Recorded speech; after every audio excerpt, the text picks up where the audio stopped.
Sir, आज जो ये सेमिनार का जो आयोजन किया गया है, तो इसका मुख्य क्या उद्देश्य है, इसके बारे में बताएं। BLGS कॉलेज जो चौधरी बंसीलाल विश्वविद्यालय का एक एफिलिएटेड कॉलेज है,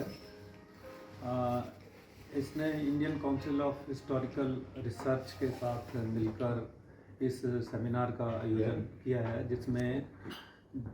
जिन भी लोगों ने, फ्रीडम फाइटर्स ने भारत के स्वतंत्रता में अपना योगदान दिया और जो किसी कारण से उनको अभी तक हिस्ट्री में या आगे उनको हम बाहर नहीं ला पाए, अनसंग हीरो जिसको कहते हैं, उनके योगदान को याद करना, उनके ऊपर शोध करना, लोगों तक उनके योगदान को ले जाना, इस कॉन्फ्रेंस का मुख्य उद्देश्य है। और मुझे पूरा विश्वास है कि आज कॉन्फ्रेंस के बाद लोगों में जिन भी, क्योंकि हरियाणा का जो 1857 की पहला स्वतंत्रता संग्राम जिसको कहते हैं, उसमें बहुत योगदान रहा और इनफैक्ट वो अम्बाला से ही कहते हैं कि 10 मई को शुरू हुआ था। उसके बाद आप जहाँ पर भी देखोगे, चाहे वो हिसार, रिवाड़ी, जींद, सिरसा, रोहतक, इन सब क्षेत्रों में लोगों ने बढ़ चढ़ कर उस अंग्रेज़ों के खिलाफ लड़ाई लड़ी थी। उनमें से कुछ को याद करते हैं, कुछ को याद नहीं किसी कारण से आ पाते, तो उन सब के योगदान को इसमें याद करना और बच्चों तक, लोगों तक उसको पहुंचाना। सरकार ने भी इसमें बहुत सराहनीय काम किया और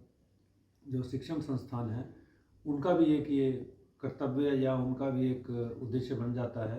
कि वो इस पे शोध करें और आगे इस योगदान को लोगों के समक्ष रखें। प्राचीन समय की तुलना, देखिए, प्राचीन काल में भारत की जो शिक्षा थी वो बहुत उच्च स्तर की रही। हम सब जानते हैं कि लगभग 18वीं शताब्दी तक भी, जो 18वीं शताब्दी तक भी भारत का जो पूरे विश्व का उत्पादन था उसका लगभग 1/4 भाग वो भारत से होता था। और भारत की, चाहे वो मलमल हो, डाई हो, कलर हो, स्पाइसेस हो, ट्रेड, ये सारा बहुत उच्च श्रेणी का था। ये तभी ऊंचा हो सकता है जब वहाँ की शिक्षा अच्छी हो। और शिक्षा केवल वो डिग्री वाली नहीं थी, वो काम से जोड़ती थी, काम सिखाती थी, हाथ से काम कैसे किया जाता है उसके ऊपर जोड़ती। गांव गांव हमारे खेती और उद्योग छोटे छोटे, यहाँ हैंडीक्राफ्ट इंडस्ट्री, आर्टिशन और ये इस तरीके का था। तो पुरानी जो ज्ञान पद्धति थी, जो शिक्षा की प्रणाली, वो बहुत अच्छी थी। मगर अंग्रेज़ों के काल में इसमें विकृतियाँ आई और इस अंग्रेजी जो पद्धति और ये वेस्टर्न जो शिक्षा थी, इसने हमें अपने जो रूट्स थे, जड़ें थी, उनसे थोड़ा सा अलग किया और लोग नौकरी की तरफ भागने लगे। और हम सब जानते हैं कि भारत की जो 15 से 29 आयु के वर्ग के लोग हैं, जो विद्यार्थी हैं, युवा शक्ति है, वो 37 करोड़ के करीब हैं। उन सबको सरकारी नौकरियां देना तो किसी के बस की बात नहीं है। तो इसलिए उनको स्वावलंबी बनाना पड़ेगा, शिक्षा में उनको कौशल देना पड़ेगा और शिक्षा ऐसी हो जो काम से जोड़े, काम से दूर ना करें और जो भारतीय ज्ञान परंपरा थी उससे भी जोड़े। और जो लोग हैं, बच्चे हैं, उनको स्वरोजगार और उद्यमशीलता, इस विषय पर उनको हमें प्रेरित करना पड़ेगा। उनकी जो मेंटेलिटी है, जो सोच है, मानसिकता, वो जॉब सीकर की ना बना के जॉब प्रोवाइडर की होनी चाहिए। और जगह जगह छोटे छोटे लघु और छोटे उद्योग, इन कामों में जोड़कर विद्यार्थियों को उनमें जोखिम लेने की क्षमता पैदा करना, उनको अपने आसपास के क्षेत्र में जो हो रहा है उससे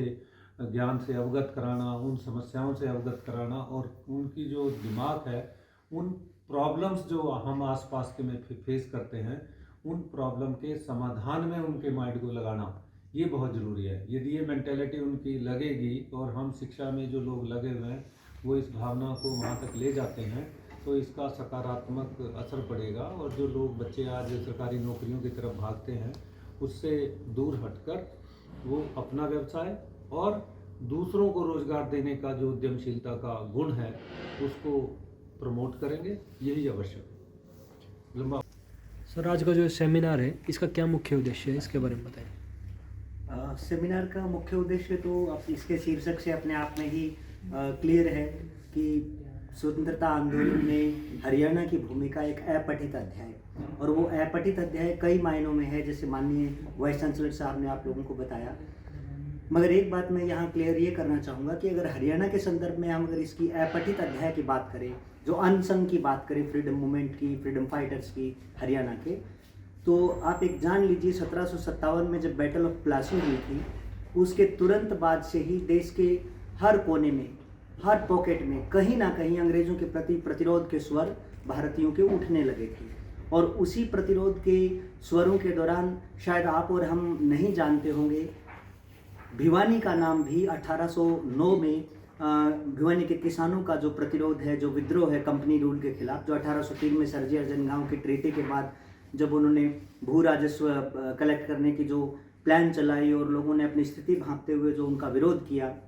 जैसे सामान्यतः हरियाणा में होता है कि हम तो भाई अपने आप पर स्वयं रूल करने वाले होते हैं, और तब जब कंपनी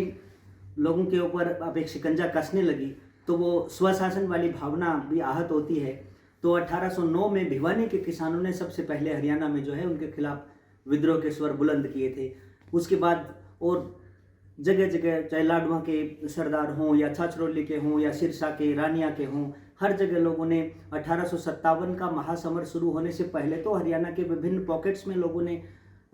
विद्रोह करना शुरू कर दिया था कंपनी के खिलाफ। तो ये सब चीज़ें हैं जो हमें आम जन के सामने, पाठक के सामने, सबके सामने लानी चाहिए। I think that is the main objective.